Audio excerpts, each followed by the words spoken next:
After our visit to the Jordan River, we set out to experience another world of wonder.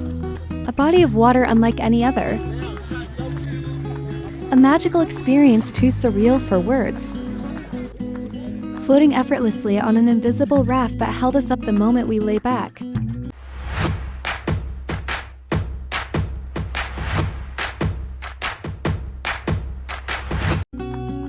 After our visit to Qasr Al Yahud, we set out to experience another world wonder. We catch a glimpse of the Jordan Valley's mountainous terrain, closely tracing the Dead Sea shoreline. The rugged Jordanian highlands rise part of the Great Rift Valley. After about 20 minutes, we arrive at Neve Midbar Beach, our gateway to today's adventure. Palm trees line the entrance of this private beach resort, located on the northern part of the Dead Sea on the Israeli side. It offers changing rooms, showers, shaded areas, and even a mud station where you can cover yourself in mineral-rich Dead Sea mud. They also have lockers. Ours had an issue after we finished, and I think 2 or 3 of us had the same challenge. It wouldn't open, but the staff came to help when we called. After changing into our swim, or should I say floating gear, we headed to the place we came for. Just a minute's walk, and we'll finally be standing before yet another place we once only read about or saw in pictures.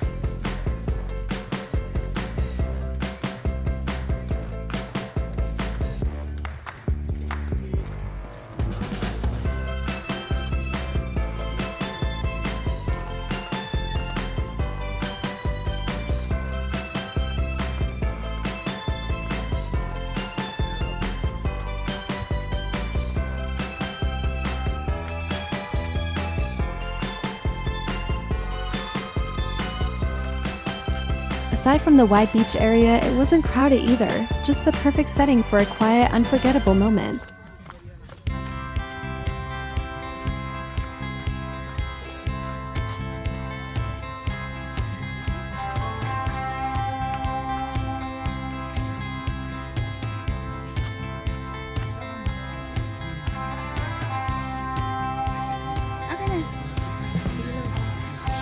Lulusong na ako.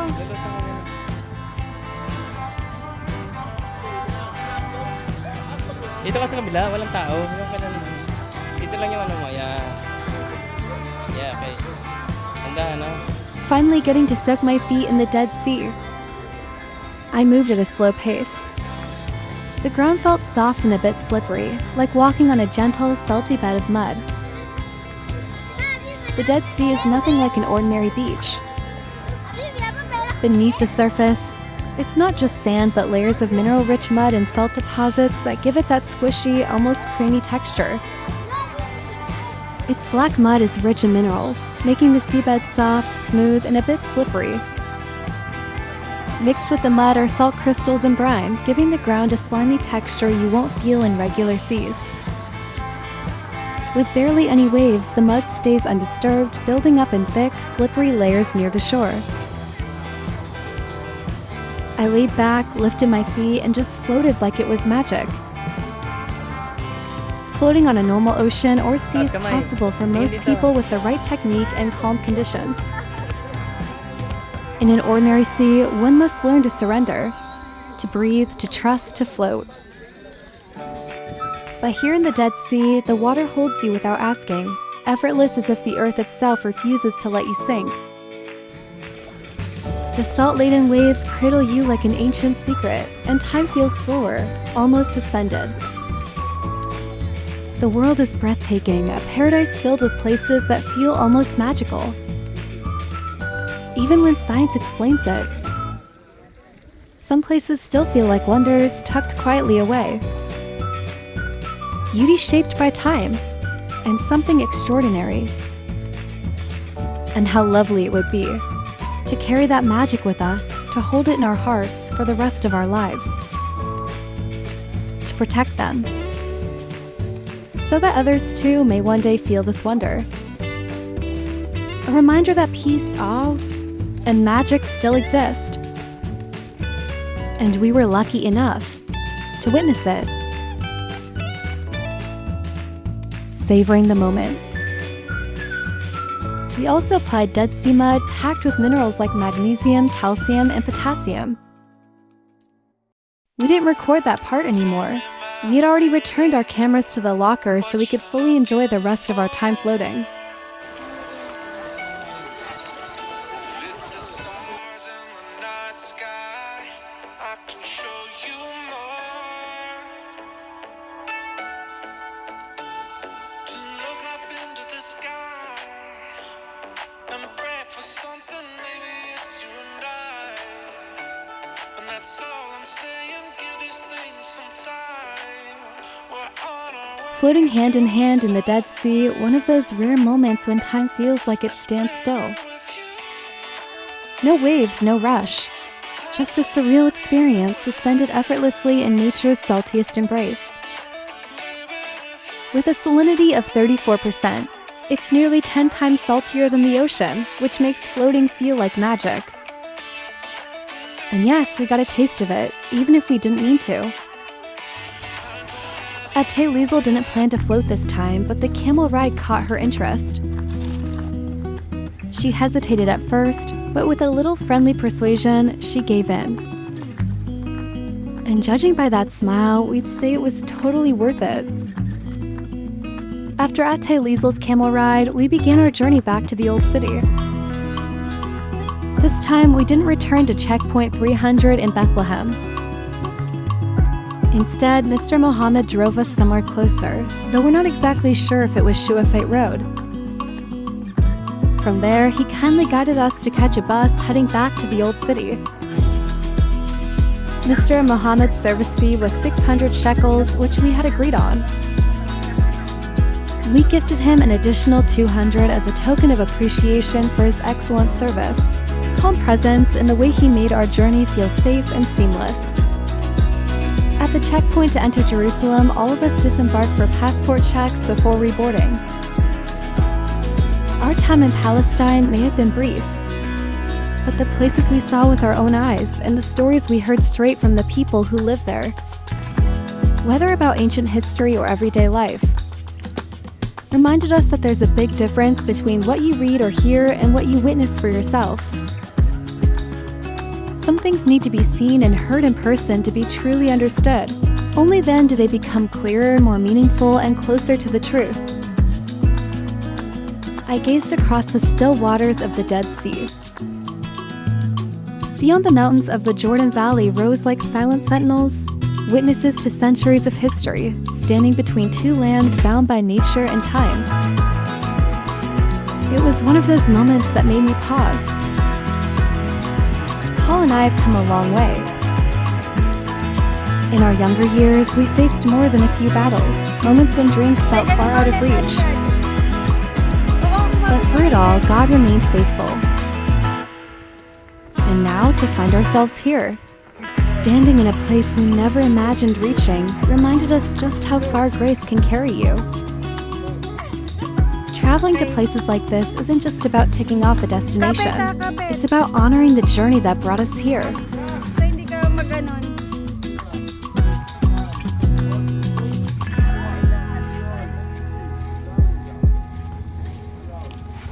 Oh, liyan ka. Ayan.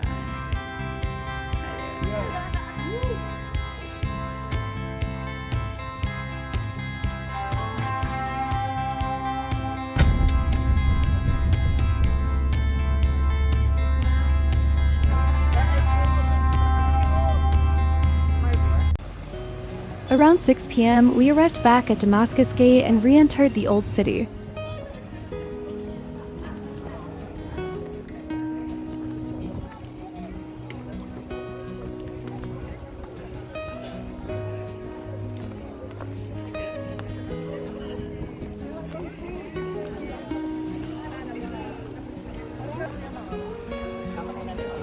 Inside the ancient walls, life carried on as it had for centuries.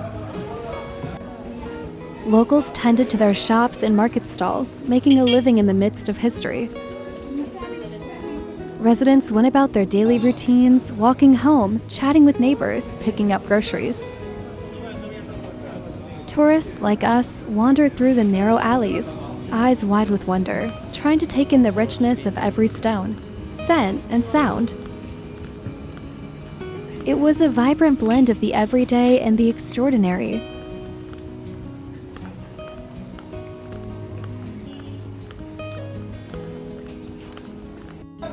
Around 11 a.m., we started looking for a pharmacy because Paul wasn't feeling well. His condition started back in Cappadocia, just a cold and a blocked nose that came and went. Inside the old city walls, all the stalls were already closed, so we searched near the Central Hall Light Rail Station instead. Thankfully, the meds we found were really effective.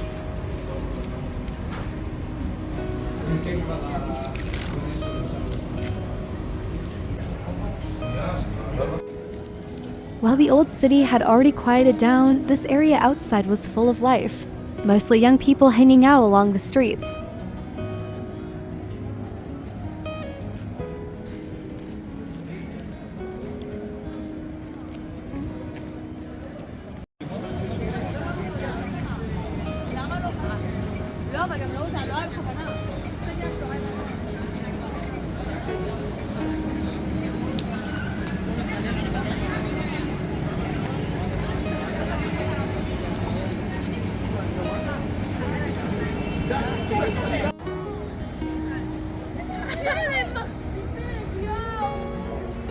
Lakad ka konti.